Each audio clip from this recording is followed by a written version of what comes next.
আমি যখন মসজিদে যেতাম জুমায়, অনেক বুড়ো বুড়া মানুষ কাগজ একটা নিয়ে দাঁড়িয়ে থাকতো। কি চাচা আসসালামু আলাইকুম, কি জন্যে? বলতে চোখের পানি ছেড়ে দিল। হুজুর আমার দুটো মেয়ে উপযুক্ত, সবাই টাকা চাই, এত চাই, এই চাই, আমি গরিব মানুষ কোত্থেকে দেব? আপনি একটু মুসল্লিদেরকে বললে আমাকে একটু হেল্প করবেন। আবার দেখি মহিলা, আমাদের খারাপ বয়স্ক, মায়ের বয়স্ক অনেক মহিলাও একই অবস্থা। আসলে এগুলো আমাকে এমন আঘাত করেছে, এটা বলার মতো নয়। আমি আজকে একদিন নয়, দুদিন নয়, দীর্ঘ 16 বছর ধরে এই বাংলাদেশে যৌতুকের বিরুদ্ধে, মাদকের বিরুদ্ধে আপনাদেরকে নিয়ে তো আমি সংগ্রাম করে যাচ্ছি। এর ধারাবাহিকতায় আজকের এই অনুষ্ঠান। আপনারা জানেন আমার ডেলি 2-3টা প্রোগ্রাম থাকে। কোথাও আমি খানা খাই না। রাতে প্রায় 3টা-4টার দিকে বাসায় এসে কোনো সময় ফজরের আগে, কোনো সময় ফজরের নামাজের পরে কিছুকে নামাজ পড়ে যখন ঘুমাতে যাই, এই চিত্রগুলো আমার চোখের উপর ভাসে। আমি এক পর্যায়ে সিদ্ধান্ত নিলাম, আমি শুরু করব মাহফিলের মধ্যে যৌতুকের বিরুদ্ধে আলোচনা, মাদকের বিরুদ্ধে আলোচনা। এক পর্যায়ে Laldighi Maidan, Jamiatul Falah press club, Dhaka press club, Brahmanbaria, Sylhet press club, বাংলাদেশে কোনো জায়গা আমি রাখি নেই। জাতিকে সচেতন করার জন্যে। দুঃখনীয় বড় বিষয়, এই 16টা বছর ধরে এই কাজটা কিন্তু আমার নয়। এই কাজটা হলো বাংলাদেশের যারা মন্ত্রী, মিনিস্টার, যারা এমপি, যারা সরকারি দায়িত্বে আছেন, এগুলো তাদের কাজ। আমার মানবতা আমাকে বাধ্য করছে। আমি বিরাট এর দায়িত্ব নিয়ে মাহফিলে আমি ছেলেদেরকে বোঝাতে, সমাজকে বোঝানোর জন্য চেষ্টা করে যাচ্ছি। শুধু বাংলাদেশে নয়, দুবাই, আবুধাবি, মস্কট, কাতার, সৌদিয়া, আমি যেখানে যেখানে গিয়েছি সবাইকে আমি বলেছি যে আত্মমর্যাদা অনেক বড় নিয়ামত। আমি প্রয়োজনে রিক্সা কেন উপার্জন করব? আমি প্রয়োজনে চালা গাড়ি কেন উপার্জন করব? আমি প্রয়োজনে দিন মজুরি কাজ করে উপার্জন করব। তারপর আমি ভিক্ষা চাইব না, যৌতুক সময় কমপ্লিট ভিক্ষা চাইব। গত কোরবানির আগের কোরবানিতে আমি ইন্ডিয়ায় গিয়েছিলাম। দিল্লি অ্যাপোলো হসপিটালে চিকিৎসা সেরে দুবাই হয়ে আমি কাতার গেলাম। ফেসবুকে দেখলাম হাটহাজারে একটা এলাকা একজন মেয়ে বিবাহ দিয়েছে। বেশি দিন হয় নাই, কোরবানির সময় মেয়ের বাবার পক্ষ থেকে বিয়ের বাড়িতে একটা ছাগল পাঠিয়েছে। গরু না পাঠিয়ে কেন ছাগল পাঠালো? এই জালেম পাষণ্ড স্বামী এই মেয়েটাকে মারতে মারতে মারতে সব মেরে ফেলছে, আর আমরা সবাই চুপচাপ বসে আছি।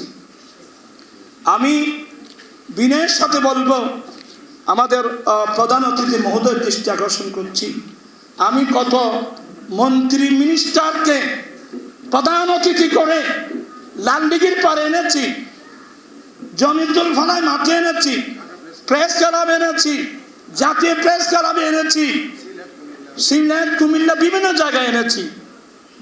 আমি একজন মোল্লা মানুষ, আমি কোনো রাজনৈতিক কোনো ব্যক্তি নই। আমি এদেরকে এনেছি কারণ আমার যে দাবি দাওয়াগুলো আছে, আমি তো সাংসদ নই। দাবিগুলো সংসদে পৌঁছাতে গেলে সাংসদ লাগবে, এই জন্য এদেরকে একে বুঝিয়েছি। কারণ আমি এই যে আমাদের যৌতুক বিরোধী বাংলাদেশে যথেষ্ট আইন আছে, কিন্তু যৌতুক বিরোধী আইন প্রয়োগ করলেও আপনি 10-20 বছর জেল দিলেও যৌতুক বন্ধ হবে না, কারণ আমাদের দেশের দরিদ্র মানুষের সংখ্যা বেশি। এই জন্য আমি আরবস্থানে ঘুরে ঘুরে তথ্য নিয়েছি। প্রত্যেক আরব সরকার রাষ্ট্রীয়ভাবে ম্যারেজ ফান্ড গঠন করে প্রত্যেক আরবি, দরিদ্র আরবি ছেলে তার স্ত্রীর মহারণাগুলো নগদ যেন পেমেন্ট করতে পারে, এক একজনকে 1 লক্ষ থেকে 2 লক্ষ দিরহাম বা রিয়াল অনুদান দিয়ে থাকে। সেই ঠিক তেমনিভাবে আমি আমার বাংলাদেশ সরকারের কাছে আমি বারবার দাবি জানিয়ে আসছি। এই দাবিগুলো এখানে লিখে আছে প্রায় 13টা দাবি। এই 13টা দাবির মধ্যে এক দাবি, আমাদের দেশেও রাষ্ট্রীয়ভাবে স্থায়ীভাবে ম্যারেজ ফান্ড গঠন করা হোক। সেই ম্যারেজ ফান্ড থেকে ওই গরিব ছেলেকে 5 বছর মেয়াদের জন্য বিনা সুদে 2 লক্ষ টাকার একটা ঋণ দেওয়ার ব্যবস্থা করা। আজকের সমাবেশ প্রধান অতিথি মহোদয়, আমরা সবারই দৃষ্টি এখন আপনার দিকে। আপনি চাইলে একটা সংসদের মধ্যে একটা ভূমিকা রাখতে পারেন। আপনার যদি একটা ভূমিকা রাখেন, এই রসবিয়া কমিটির আন্দোলনের কথা তুলে ধরেন, জাতি আপনাকে কিয়ামত পর্যন্ত ভুলবে না। ইতিহাসে আপনার নাম স্বর্ণ করে লেখা হয়ে থাকবে। পাশাপাশি মাদক, আমি একটা কথা বললে আপনারা আশ্চর্য হয়ে যাবেন। অতএব আমি আর কথা বাড়াচ্ছি না। এই যে ঐশী নামক যে মেয়ে, পুলিশ সুপারের মেয়ে, মা বাবা দুজনকে জবাই করলো। পত্রিকায় দেখলাম এই মেয়েটা নিশা করে আমাদের জামিয়া মদিয়ার পাশে খতিবেরাড়ের একজন লজিং মাস্টার, মাত্র 21 বছরের ছেলে, লজিং মাস্টার ওয়াইফ, ছেলে মেয়ে 3 জনকে জবাই করে দিল। পত্রিকায় দেখলাম এই ছেলেটা নিশা করে।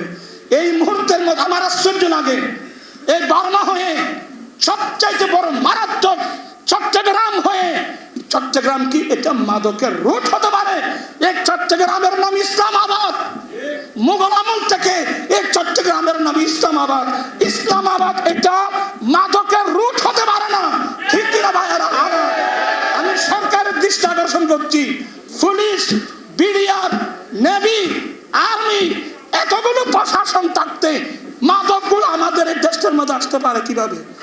নিজে বাঁচুন, জাতি বাঁচান, সমাজকে বাঁচানোর জন্যে আহ্বান জানিয়ে আজকে সুন্দর এই অনুষ্ঠানের জন্যে আমাদের প্রধান অতিথি মহোদয় সহ মূল্যবান সময় ব্যয় করার কারণে ওনার কাছে আমরা কৃতজ্ঞতা প্রকাশ করছি, শুকরিয়া আদায় করছি।